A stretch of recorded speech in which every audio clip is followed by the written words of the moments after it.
믿음을 지킬 수도 없습니다. 주여, 우리에게 성령이 교회되게 하시는 말씀을 들으시는 귀를 열어 주시옵소서. 성령께서 이 말씀을 친히 가르쳐 주시고 이 말씀이 깨달아지게 하시고 믿어지게 하시고 일평생 사는 동안에 이 말씀이 능력이 되고 금이 되는 그런 은혜가 있게 하옵소서. 예수님의 이름으로 기도했습니다. 아멘. 지금 시대를 교회의 위기다. 교인들이 교회를 썰물처럼 빠져나간다. 그 이유가 뭐냐? 목회자들이 변질되고 타락했다. 그렇죠? 지금은 정말로 교회의 위기라 할 만한 그런 시대를 만났고 또 새로운 종교개혁이 필요한 그런 시대를 우리가 살고 있습니다. 네, 오늘 이 사사기는 이 시대의 교회의 문제와 또 변질된 예배 또 지도자들의 이 타락 그랬던 이 신앙의 모습들이 적나라하게 드러나고 있습니다. 이기 때문에 이 사사기의 정말 적나라한 모습 때문에 이 시대의 교회에서 이 사사기의 말씀이 무시를 당합니다. 사사기 하면 그저 우리가 이 삼손 얘기 정도 이런 정도로 알고 있는 거죠. 자, 오늘 이 사사기는 이 시대의 문제의 진단과 더불어서 정확한 처방을 우리에게 내주고 있습니다. 이 사람들이 무엇을 가장 소망할까요? 왜 사람들은 돈을 더 많이 벌려고 할까요? 우리 아이들이 공부를 잘하고 있는데 왜 더 잘하기를 바랄까요? 지금 살고 있는 집도 참 좋은 집인데 왜 더 좋은 집을 원하고 더 좋은 차를 원하고 더 많은 것을 가지고 합니다. 지금 이대로 모습이 참 예쁘고 아름다운데 왜 더 예뻐지려고 칼을 대고 수술합니까? 그냥 그대로 있는 대로 살면은 좋을 텐데 왜 사람들은 더 많은 것을 가지려 합니까? 성경 분명히 말합니다. 돈을 사랑하는 것이 일만하게 불이다.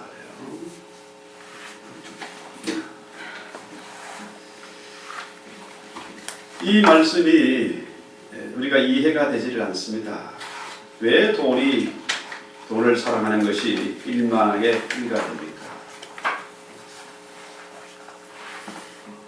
마태복음 6장 24절에 보면은 한 사람이 두 주인을 섬기지 못할 것이요 혹 이를 미워하며 저를 사랑하나 혹 이를 중히 여기며 저를 경히 여기니라. 너희가 하나님과 재물을 겸하여 섬길 수 없다. 일단 이 말씀이 마음에 들지 않잖아요. 왜 하나님과 재물을 겸하여 섬길 수 없다고 합니까? 그렇죠? 자, 돈도 사랑하고 하나님도 사랑하면 얼마나 좋습니까? 그러나 성경은 분명히 재물과 하나님을 겸하여 섬길 수 없다고 말씀하십니다. 여기 우리가 걸려 넘어지고 있는 거죠. 자, 우리 생각에는 돈도 좋고 하나님도 좋은데 왜 이게 안 된다고 합니까? 그렇죠? 어떻게 돈을 사랑하는 것이 일만하게 뿌리가 됩니까? 나는 돈도 사랑하고 하나님도 사랑할 수 있습니다. 돈도 열심히 벌고 하나님도 믿을 수 있습니다. 그렇죠? 가만히 생각해 보십시다. 돈이 없으면 어떻게 됩니까? 당장에 어려움이 닥치죠. 이 땅에 살 수가 없습니다. 돈 없이는 살 수가 없는 거예요. 자, 사람들을 만날 때도 돈이 없으면은 사람 만나는 것조차 부담이 됩니다. 남들이 밥 사면 나도 한 번 사야 됩니다. 그렇잖아요. 남들이 명품 옷을 걸치고 다니면 나도 그 옷을 입고 싶습니다. 명품 가방 매면은 나도 그걸 걸치야 직성이 풀리는 거죠. 자, 고급 식당에 밥을 먹으러 가도 정말 멋진 차를 끌고 가야 대접을 받습니다. 그렇지 않습니까? 자, 그런데 우리가 하나님 안 사랑하고 예수 안 믿는다고 큰 불편이 있습니까? 자, 예수 안 믿는다고 해서 밥굶을 일이 없습니다. 자, 예수 안 믿는다고 호텔 못 들어갈 이유가 없잖아요. 자, 예수 안 믿는다고 사람 만나지 못한다는 그런 법도 없잖아요. 오히려 예수 믿고 신앙생활하는 것이 부담스러워서 다른 사람들에게 나 예수쟁입니다, 나 교회 다닙니다, 이거 숨기고 만나는 경우가 많지 않습니까? 자, 예수를 안 믿는다고 해서 이 세상에 큰 불편이 없습니다. 애로사항이 없는 거죠. 그런데 당장에 돈이 없으면 전기도 끊어지고 전화도 끊어지고, 그렇죠? 돈이 없으면 살 수가 없어요. 자, 왜 그렇습니까? 돈이 있어야 편안하게 살 수 있어요. 생활도 안정이 되고 마음도 안정이 돼요. 그렇죠? 돈이 없으면 불안하잖아요. 물론 돈이 있으면은, 돈이 많으면 또 다른 불안이 찾아오는 거죠. 돈을 사랑하니 일만하게 뿌리다. 마음의 근심이 우리를 찌르. 돈이 있으면은 근심이 더 생겨가지고 우리를 찌르는 것입니다. 마음을 찌르는 거죠. 그래서 사람들이 신을 찾습니다. 무당을 찾아가기도 하고 교회를 다니기도 하고. 그래서 사람들이 안정과 이 평안을 가지기 위해서 돈을 벌고, 또 돈이 있으면 이것만 가지고 안 되기 때문에 종교를 찾습니다. 종교 생활을 하는 거죠. 놀랍게도 많이 배운 사람일수록, 또 재산을 많이 가진 사람일수록, 사회 지도층에 있는 사람들일수록 뭡니까? 마음의 근심, 불안 때문에 무당을 찾는다는 거죠.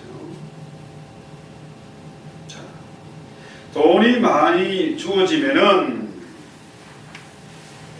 자, 생활이 안정되고 마음도 안정되고 편안해야 되는데, 많이 가지면 가질수록 더 불안해져서 이 사람들이 신을 찾게 된다. 그렇죠? 그런데 성경 분명히 말합니다. 우리 주님 말씀이 평안을 너희에게 끼치노니 곧 나의 평안을 너희에게 주노라. 내가 주는 평안은 세상의 것과 다르다. 그렇죠? 우리 주님이 주는 평안은 분명히 세상의 것과 다릅니다. 세상이 줄 수도 없고 세상이 뺏어갈 수도 없는 주님의 그 평안입니다. 우리 주님은 풍랑이는 바다에서도 주무실 수가 있습니다. 십자가 상에서도 심지어 평안을 누렸습니다. 많은 무리들과 빌라도의 법정에서도 그분은 평안하셨어요. 그 주님의 평안을 우리에게 주겠다는 거죠. 자, 세상 사람들은 이 평안을 어디에서 찾습니까? 뭐 많이 가지는 것, 그렇죠? 소유에서 찾는 것입니다. 무엇을 많이 가지면은 편안할 줄 알고 더 많이 가지려고 합니다만은 그 소유는 근본적으로 평안의 문제를 해결해 주지 못하죠. 자, 그것이 돈이 되었든 명품 옷이 되었든지 좋은 집이 되든지 최고급 차가 되든지 그 소유를 가지고 편안할 수 없다. 이 그러잖아요. 최고급 차를 타고 가면 어디 주차도 마음대로 못해. 도둑놈들이 그 차를 부실까봐 불안하죠.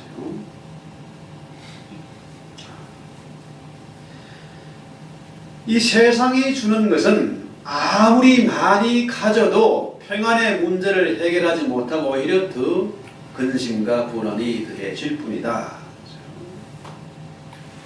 자, 근데 우리 주님이 주는 평안은 어떤 겁니까? 주님이 주는 평안은 이 소유가 아닙니다. 주님과 하나가 되는 거예요. 성령 안에서 주님과 우리가 하나가 된다. 주님의 소유가 된다는 거죠. 오히려 주님에게 점령을 당하는 겁니다. 주님의 종이 되는 거죠. 자, 믿음이란 뭡니까? 결국 믿는다는 것은 예수를 먹는 것이다. 이 먹는 게 뭡니까? 예수는 바로 말씀이니까 이 말씀대로 믿는 것, 이것이 예수를 먹는다. 그렇죠? 자, 예수를 먹으니까 결국은 내가 예수에게 먹히는 겁니다. 그래서 먹고 먹히는 관계. 볼지다 내가 문 밖에서 두드리노니 누구든지 문을 열고, 자, 문을 열면 주님이 내 안에 들어와서 나와 함께 계시고 또 내가 그 안에, 주가 내 안에 이 하나가 되는 이런 관계가 되죠. 그래서 우리 주님의 종이 되면은 이제는 내 마음대로 살 수가 없습니다. 그렇잖아요? 종은 주인의 뜻대로 살아야 되는 거죠. 이제는 나만을 위해 사는 것이 아니라 성경대로 그 나라와 그 의를 위해서 살게 된다. 그러니까 자, 내가 주의 종이 되고 주님이 내 안에 거하시면은 이제 뭡니까? 새로운 피조물이 되는 거예요. 이전 것은 지나갔습니다. 새로운 피조물이 됐어요. 내가 그리스도와 함께 십자가에 못 박혔나니 그런 적 이제는 내가 사는 것이 아니라 내 안에 예수가 사는 것이다. 그렇죠? 자, 세상에 겁나는 것 많지 않습니까? 돈도 겁나고 사람 만나는 것도 겁나고 어떤 사람은 사람 무서워서 결혼도 못하겠대. 장가도 못 가겠대. 자, 조직의 힘도 겁이 나고 권력도 겁이 나고 이 세상이 온통 이 살벌하지 않습니까? 그런데 내가 죽고 내 안에 예수가 산다. 예수는 최강입니다. 그죠? 어느 누구도 예수의 지혜를 당할 수 없어요. 그의 능력을 당할 수가 없습니다. 세상의 어떤 신도 성령의 능력 앞에 바로 설 수가 없는 거죠. 그래서 마귀도 주님 앞에서는 도망할 수밖에 없는 겁니다. 이것이 바로 예수의 능력입니다. 내 안에 예수가 살면은 이제는 내가 예수와 함께하고 그의 종이 되었기 때문에 이제 뭡니까? 세상 겁나는 게 없습니다. 아무것도 가지지 않은 것 같지만은 세상 전부를 가진 것이고 세상에서 되는 것이 없다 할지라도 모든 것이 가담할 수 있는 그런 독특한 신분이 된 거잖아요. 자, 그래서 이 예수의 뜻대로 주님의 종이 돼서 주님 말씀대로 살아가기 때문에 이것이 마음에 안 드는 사람들이 있습니다. 그렇죠? 그러면은 이런 사람은 교회를 떠나고 주님을 떠나게 되는 것이죠. 세상의 만족과 세상의 평안, 세상이 주는 그 쾌락을 좋아하는 사람들은 예수를 떠날 수밖에 없다. 디모데전서 4장 10절을 한번 볼까요? 자, 여기 보면은 대만은 이 세상을 사랑하여 나를 버리고 데살로니가로 갔고, 이 대마란 제자가 주님을 떠난 겁니다. 그리스계는 갈라디아로, 디도는 달바디아로 갔고, 그러니까 여기서 그리스계와 대마와 디도는 세상의 것에 미련이 있어서 주님을 주님을 떠나고 말았습니다. 왜냐하면은 선생인 바울 사도를 따라왔는데 이 바울 선생을 따라다니다 보니까 세상 재미가 없는 겁니다. 세상에 즐거움이 없어요. 자, 바울의 삶이 어떤 삶입니까? 바울은 사나 죽으나 그리스도를 위해서 헌신하는 사람이고, 어떻게 한 영혼이라도 전도하기 위해서, 즉 한 영혼을 위해서라면 내가 죽어도 좋겠고 내 이름이 생명책에서 지워져도 좋다, 이런 일사각오의 믿음을 가지고 가는 데마다 복음을 전가하고 교회를 세웠던 거예요. 근데 보니까 바울의 삶이 마음에 들지를 않는 것이고 세상에 즐거움이 없는 것입니다. 그래서 결국 그들은 바울을 떠나서 세상으로 돌아가고 말았어요. 그러지 않습니까? 저희가 지금 수십 년 목회를 하고 있습니다. 목회를 하면은 세상에는 뭡니까? 퇴직금이라는 게 있어요. 목회를 열심히 하면은 교회에서 퇴직금을 많이 줍니다. 교단에서 해줍니다. 근데 제가 수십 년 목회했지만은 퇴직금 적립된 게 없습니다. 세상에서는 같은 직장을 수십 년 다니면은 연봉이 오르고 여러 가지 좋은 조건들이 주어지잖아요. 근데 집도 없고 나에게 남는 것이 없습니다.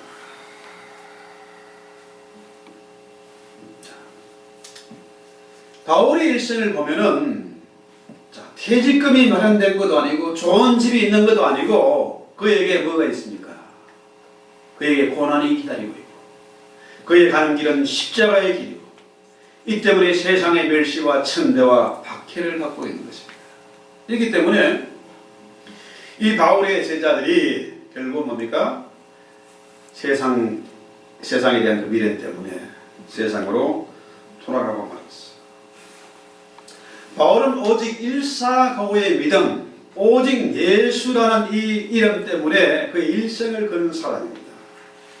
그래서 우리가 예수를 믿는다는 것은 뭡니까? 세상과의 이별입니다. 이 출애굽을 하는 거죠. 세상에서 탈출하는 것입니다. 세상과 분리되는 것이죠. 그래서 디모데전서 6장 7절에 보면은 우리가 세상에 아무것도 가지고 온 것이 없음에 또한 아무것도 가지고 가지 못하리니 우리가 먹을 것과 입을 것이 있은즉 족한 줄로 알 것이라. 그렇습니다. 자, 우리가 이 땅에 올 때 아무도 가지고 온 것이 없기 때문에 앞으로 세상을 떠날 때도 아무것도 가지고 가지 못한다. 그러므로 있는 바를 족한 줄로 여기라. 우리에게 집이 있고 우리에게 먹을 것이 있고 입을 것이 있다. 그러면은 더 이상 욕심 부리지 말라. 이런 얘기잖아요.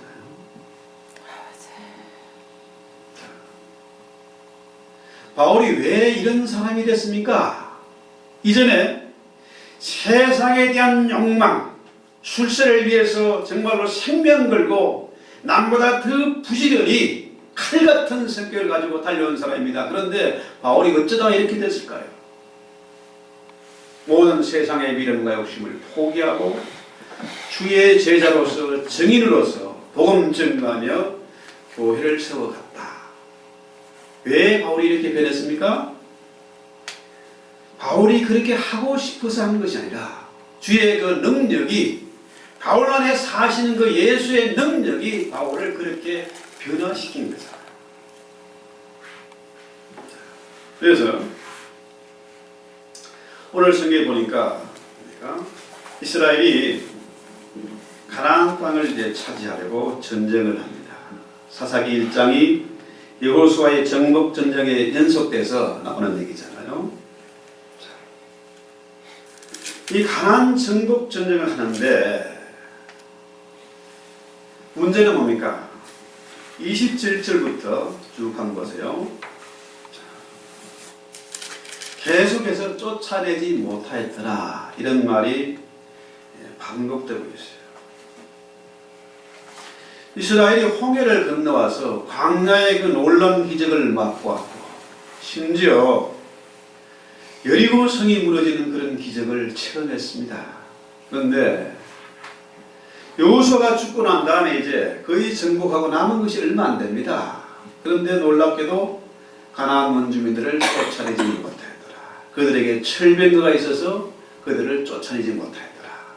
이런 말이 계속해서 반복이 되고 있어요. 보세요. 참 얼마 전에 재미있는 그 얘기를 하더라고요. 여리고성을 누가 무너뜨렸느냐? 한 분이 주일학교 꼬마에게 물었어요. 여리고성을 누가 무너뜨렸냐 이랬더니 이야기가 놀래가지고 아니 내가 안 했는데요. 내가 망가뜨리지 않았는데요. 주일학교 선생님한테 또 가서 물어봤어요. 선생님 보고 자, 이 아이가 자기가 여리고성을 안 망가뜨렸다는데 도대체 어떻게 된 일입니까? 물었어요. 그랬더니 주일학교 선생님 아니요 선생님 얘는 절대로 그럴 애가 아닙니다. 얘는 거짓말할 애가 절대 아닙니다. 그런 거예요. 하루 이분이 기가 막혀가지고 목사님이 이번에는 주일학교 부장 장로님을 찾아갔어요. 장로님 지금 여리고성을 이 애도 안 무너뜨렸다고 선생님도 이 애 말이 맞다고 그러는데 도대체 어떻게 된 겁니까? 물었더니 장로님이 뭐라고 그래요? 아니 목사님 염려하지 마시고 우리 물어줍시다. 얼마인지 모르지만 그 비용 물어줍시다. 웃기는 얘기인데 참 여리고성을 누가 무너뜨렸느냐 이거 중요한 얘기이기 때문에 이런 예화가 나온 것 같아요. 여리고성을 누가 무너뜨렸습니까? 이스라엘이 전쟁 잘해가지고 전술이 뛰어나서 무너뜨린 게 아니지 않습니까? 여리고성은 하나님이 무너뜨린 겁니다. 하나님의 능력이 이스라엘과 함께 했기 때문에 가능한 일이었어요. 그런데 이제 가나안 정복 전쟁이 거의 끝날 점입니다. 이 조부라기들만 남았습니다. 마지막 장락만 소탕하면 되는 일입니다. 그런데 오늘 성경에 보면 뭐라 그래요? 자, 다 쫓아내지 못했다. 그들에게 철병과 전차가 있어서 그들을 당하지 못했다. 이런 얘기 아니잖아요. 아니지 않습니까? 왜 저들은 가나안 정복 전쟁 막판에 다 쫓아내지 못했을까요? 왜 철리는 것 때문에 그들을 완전히 정복하지 못했을까요? 뭡니까? 이유가 딴 데 있는 것입니다. 힘이 없어서 저들이 가진 무기가 없어서 이 전쟁에서 쫓아내지 못한 게 아니지 않습니까? 아시잖아요?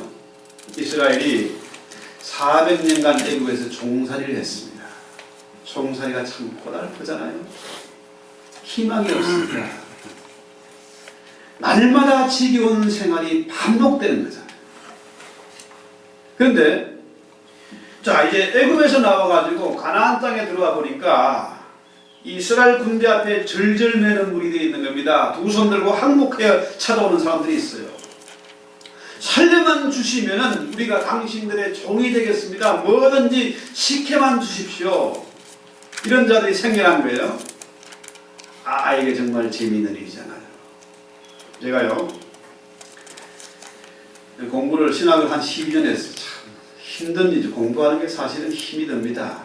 그렇죠? 이 시험 스트레스 제가 아이들 시험 치는 그 스트레스 제가 잘 알죠. 지금도 가끔 시험 치는 꿈을 꾸요. 이번에 납치하면 어떡하지? 유급하면 어떡하지? 이런 그 긴장이 스트레스가 꿈 속에서 있어요. 그런데 신학교에서 강의를 하다 보니까요 참 재미있습니다. 학생들에게 시험을 주면 학생들이 절절 매는 게 보입니다. 그렇죠? 과제물 때문에 끙끙대는 그런 모습을 봐요. 자, 맨날 교수에게 시달리다가 내가 막상 교수가 돼서 학생들을 가르치니까 이게 재미가 있는 거예요. 이해가 되십니까? 나중에 그런 입장이 돼봐야 알죠. 자, 애국에서 총살이를 할 때 너무나 지겹고 정말 소망이 없었는데 이 가나안 땅에 들어와 보니까 이 종놈들이 생기는 겁니다. 이게 재미있잖아요. 하나님의 뜻은 저들을 완전히 진멸하라는데 죽일 필요가 뭐 있습니까? 저것들 데려다가 빨래도 시키고요, 청소도 시키고 장작도 패러 얼마나 좋겠습니까? 이게 이스라엘 백성들의 생각이에요. 자, 편안한 겁니다. 종을 부리니까 얼마나 편합니까? 에? 야, 커피 좀 가져와. 야, 오늘 내가 어디 놀러 가고 싶은데 도시락 챙겨. 자, 종놈을 부리니까 얼마나 재밌고 편안합니까? 이게 재산 아닙니까? 종이 재산입니다. 이 돈이 되는 겁니다. 이 종들을 부리는 재미에 빠져서 그들을 다 쫓아내지 못하였다. 이게 사사기의 시작입니다. 자, 문제는 여기에서 생기는 겁니다. 아간이요, 여호수아에서 보면 아간이 여리고성에서 전리품을 챙기잖아요. 자, 하나님은 그 전리품을 다 없애라고. 하나님의 것이 너희 건드리지 말라는데, 하나님 이 왜 이렇게 좋은 명품 코트를 왜 부립니까? 그죠? 하나님 그 옷 입을 필요가 있습니까? 이 좋은 옷 하나님 어디에 쓰시려고 왜 당신 거라 합니까? 내가 좀 챙기면 안 되겠습니까? 그죠? 이것이 결국은 여호수아의 군대에게 엄청난 패배를 안기게 되는 거죠. 그렇지 않습니까? 자, 하나님의 말씀대로 살지 않고 내 생각대로, 내 편한대로 내 재산이 된다고 이것을 챙겼더니 어떤 결과가 생겨요? 가나안을 정복하고 그들을 다스리는커녕 어떻게 합니까? 그들의 종이 되고 노예가 되고 비참한 생활이 또 반복되는 역사가 이 사사기의 역사예요. 자, 그래서 오늘 우리가 생각해 보는 것이 바로 이 문제입니다. 하나님의 말씀보다 내 생각이 앞서면은 반드시 낭패를 보게 된다. 사도행전 4장 19절에 베드로가 놀라운 선을 합니다. 베드로와 요한이 대답하여 가로되 하나님 앞에서 너희 말을 듣는 것이 하나님 말씀 듣는 것보다 옳은가 판단하라. 우리는 보고 들은 것을 말하지 아니할 수 없다. 저는 목사의 입장에서 똑같습니다. 하나님의 말씀을 사람 편에 쓰지 않고 담대하게 선포할 수밖에 없습니다. 내 생각에는 돈도 사랑하고 하나님 사랑하는 것이 가능할지 모르지만 하나님의 생각은 아니다. 저 종놈들을 다 죽이는 것보다는 우리가 편하게 부리고 즐기면 되지 않겠습니까? 저 돈 되는 거 아닙니까? 그러나 하나님의 생각은 다르다는 거죠. 자, 베드로가 원래는 어떤 사람입니까? 그도 역시 자기의 목숨 때문에 어린 계집아이 하나 앞에서 두려워가지고 주님을 3번이나 저주하고 부인했던 사람이다. 그렇게 겁이 많았던 베드로가 어떻게 이런 담대한 사람으로 변했습니까? 주의 능력이 그렇게 합니다. 그 안에 예수의 영이 살아있어서 베드로를 변화시킨 겁니다. 자, 가나안 땅은 이스라엘 힘으로 정복하였던 땅이 아닙니다.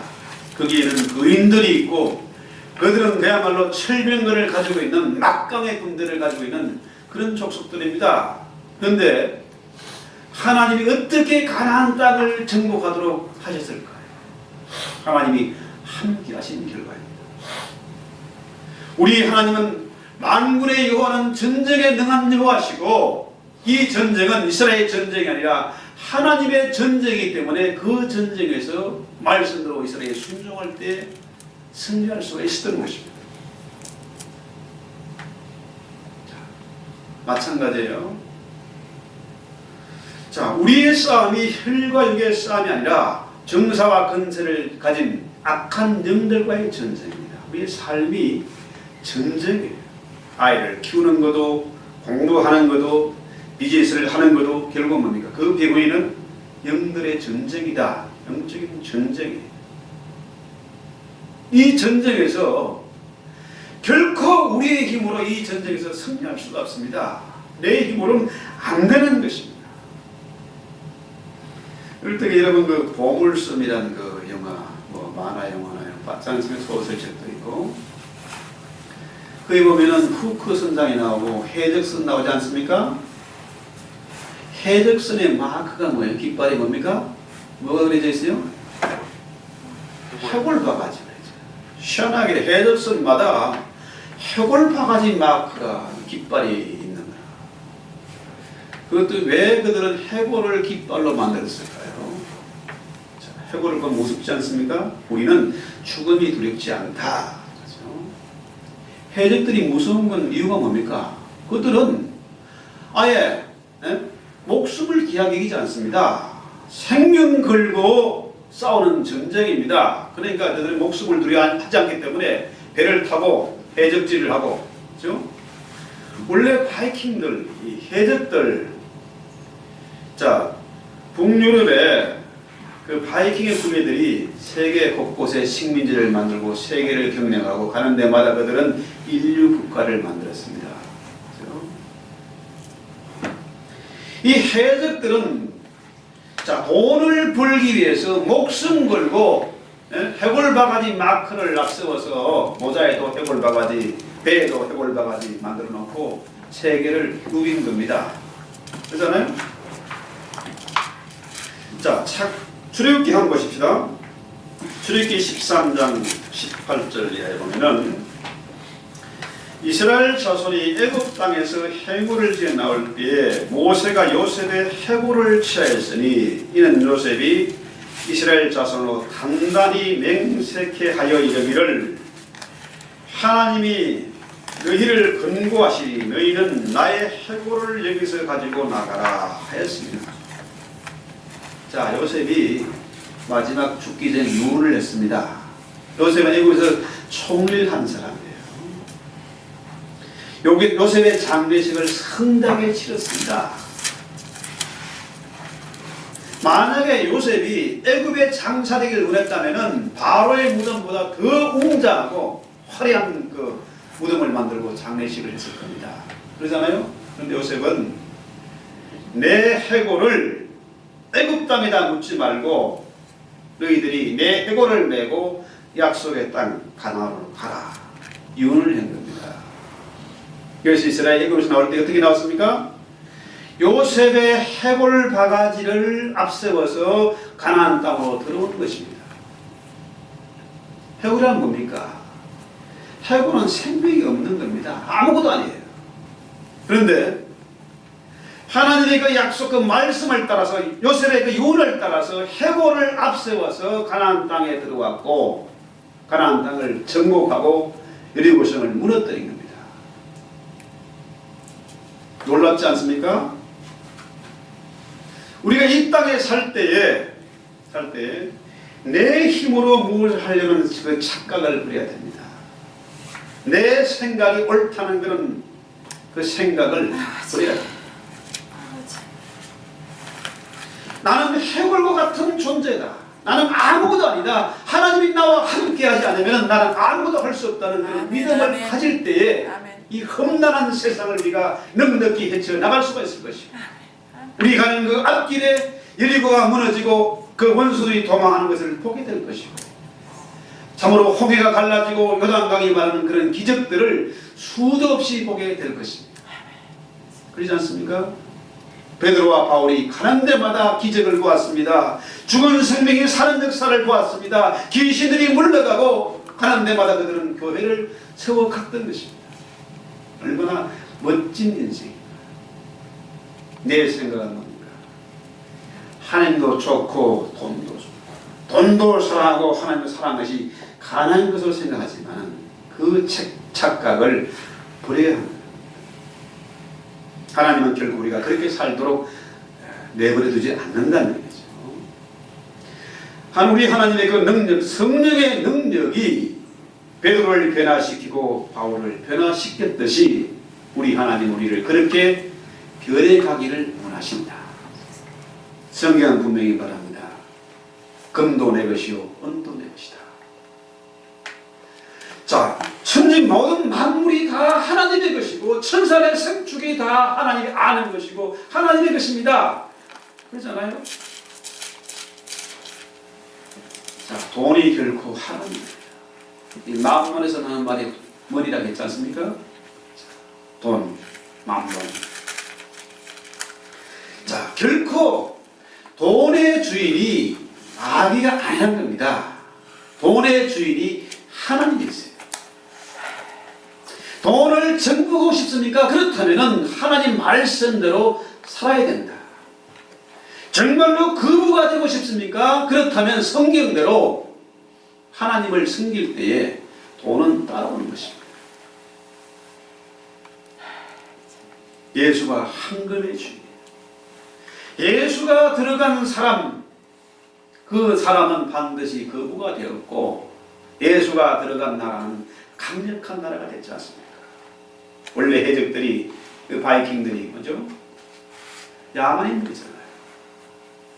그 야만인들에게 예수가 들어가니까 이 바이킹의 후예들이요 가장 민주적이고 가장 부강한 나라가 됐습니다. 우리는 지금 GNP 2만 불에서 딸랑딸랑 애쓰고 있지만 그 나라들은 지금 4만 불, 6만 불 됩니다.